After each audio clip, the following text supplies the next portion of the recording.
Assalamualaikum warahmatullahi wabarakatuh. Halo anak-anak, salam literasi. Ada pepatah mengatakan tak kenal maka tak sayang. Maka dari itu, ibu akan memperkenalkan diri terlebih dahulu ya. Bagi yang sudah mengenal ibu, biar semakin sayang dan semakin kenal. Bagi yang baru pertama kali mengenal ibu, tidak apa-apa, nanti juga pasti akan sayang kok. Perkenalkan, nama ibu Konita Tila. Ibu adalah guru mata pelajaran bahasa Indonesia. Pada pertemuan kali ini, ibu akan membahas tentang teks cerita fantasi. Ada 4 pembahasan pokok yang akan kita pelajari pada pertemuan kali ini, yaitu yang pertama, pengertian cerita fantasi, yang kedua, ciri-ciri cerita fantasi, yang ketiga, jenis-jenis cerita fantasi, dan yang keempat, unsur pembangun cerita fantasi. Selamat belajar melalui video ini.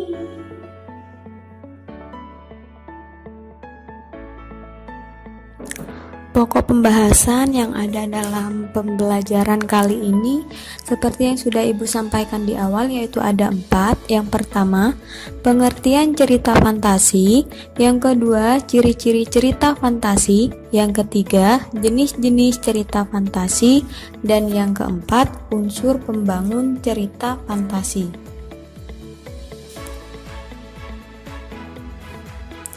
Yang pertama yaitu cerita fantasi. Cerita fantasi adalah sebuah karya yang dibangun dalam alur penceritaan yang normal namun bersifat imajinatif atau khayalan.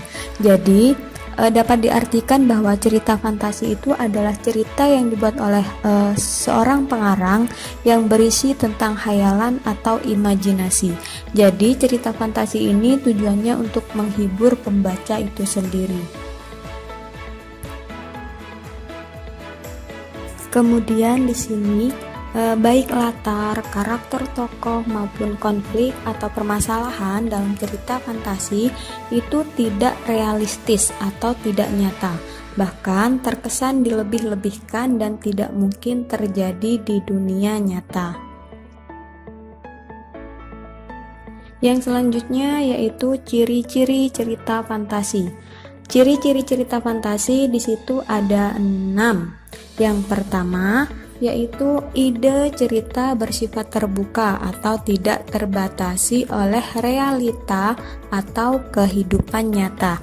Jadi di sini ketika kita ingin membuat cerita fantasi, kita bebas untuk menuangkan ide apapun yang ada di dalam otak kita, baik itu yang bersifat tidak masuk akal, itu boleh kita tuangkan ke dalam cerita fantasi. Yang kedua yaitu terdapat keajaiban, sesuatu yang aneh dan misterius.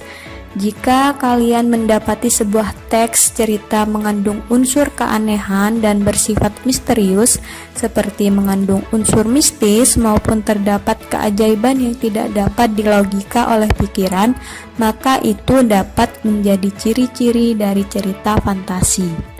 Yang ketiga yaitu latar dapat menembus ruang dan waktu. Latar yang digunakan dalam cerita fantasi dapat menembus ruang dan waktu. Menembus ruang dan waktu itu artinya terjadi di suatu tempat dan waktu tertentu di luar akal manusia.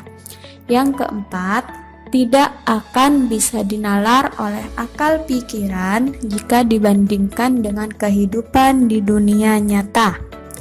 Yang kelima, penokohan terkesan berlebihan baik dari karakter, jenis maupun dinamika sosialnya. Kemudian yang keenam, bahasa yang digunakan itu bersifat variatif, ekspresif, dan menggunakan ragam percakapan, yaitu bukan bahasa formal. Jadi gaya bahasa yang digunakan dalam cerita fantasi itu umumnya tidak harus selalu terikat menggunakan bahasa yang formal. Jadi tidak harus menggunakan bahasa baku, boleh menggunakan bahasa percakapan sehari-hari. Baik, kita lanjutkan untuk yang selanjutnya, yaitu jenis-jenis cerita fantasi. Jenis-jenis cerita fantasi di sini ada 4. Namun itu dibagi menjadi dua berdasarkan kesesuaiannya dengan dunia nyata dan berdasarkan latar cerita. Yang pertama yaitu berdasarkan kesesuaiannya dengan dunia nyata. Di sini dibagi menjadi dua, yaitu fantasi total dan fantasi irisan.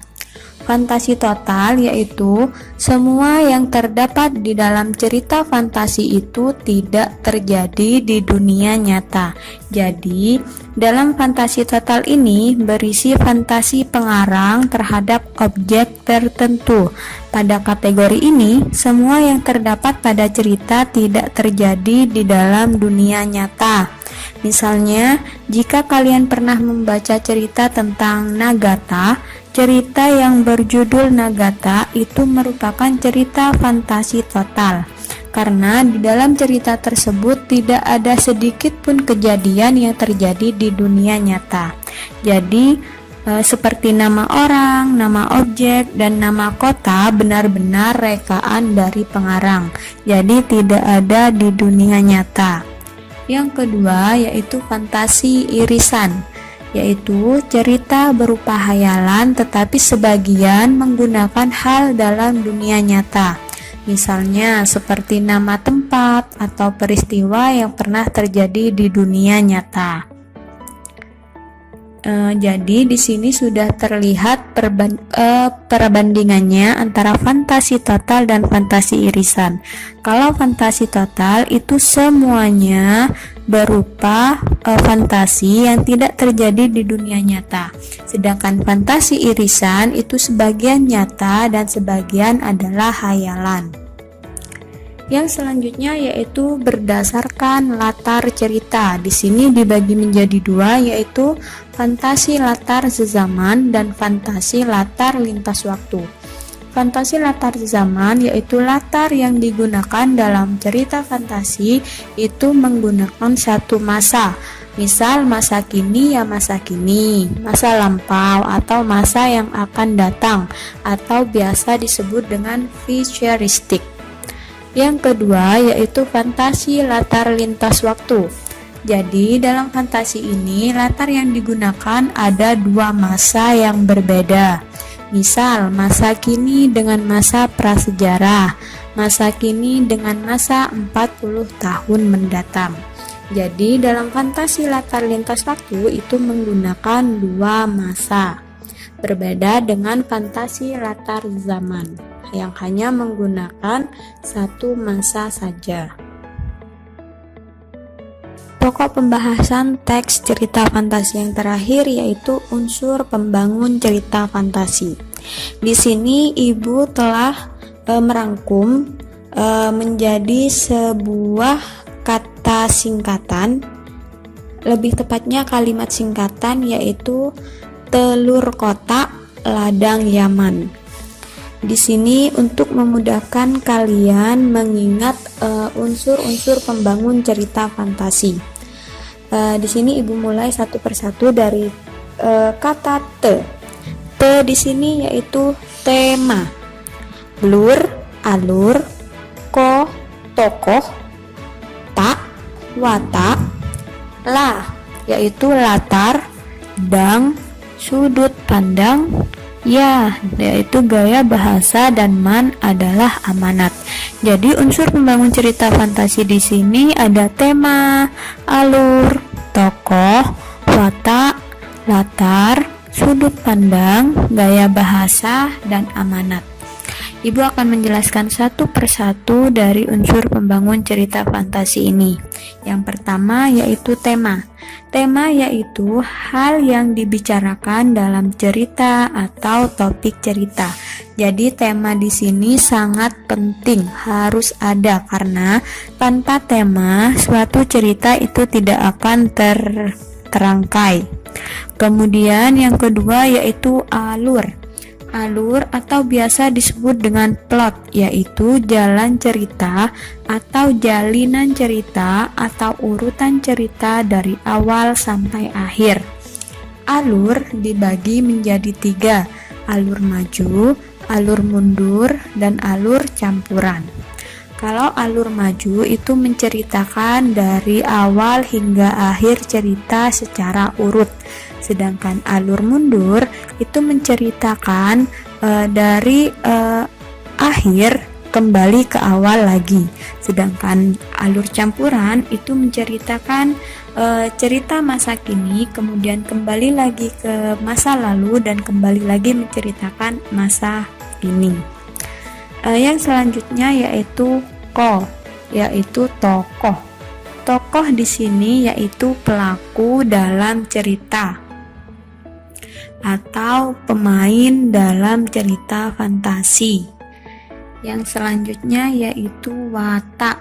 Watak itu biasa disebut dengan penokohan, yaitu karakter pelaku seperti karakter baik, buruk, santun, periang, protagonis, dan antagonis. Yang selanjutnya yaitu latar. Latar biasa disebut dengan setting. Latar dibagi menjadi 3, yaitu tempat, waktu, dan suasana kejadian dalam cerita. Yang selanjutnya yaitu sudut pandang. Sudut pandang yaitu penempatan si pencerita dalam kisah, misalnya sebagai orang pertama atau kedua, dengan memasukkan diri sebagai bagian dari cerita ataupun tidak. Selanjutnya yaitu gaya bahasa. Gaya bahasa yaitu pemilihan kata atau diksi dalam karya sastra. Dalam hal ini yaitu cerita fantasi. Biasanya dicirikan dengan penggunaan majas. Yang terakhir yaitu amanat. Amanat adalah pesan atau pelajaran yang dapat diambil dari cerita, baik melalui teman, kisah, maupun watak pelakunya. Jadi di setiap cerita fantasi pasti ada amanat atau pesan yang ingin disampaikan oleh si pembuat cerita. Oke anak-anak, sampai di sini dulu ya pembelajaran hari ini. Jangan lupa untuk selalu mewarnai hari-hari kalian dengan membaca. Jadilah generasi literasi yang membanggakan bangsa dan negara kita. Wassalamualaikum warahmatullahi wabarakatuh.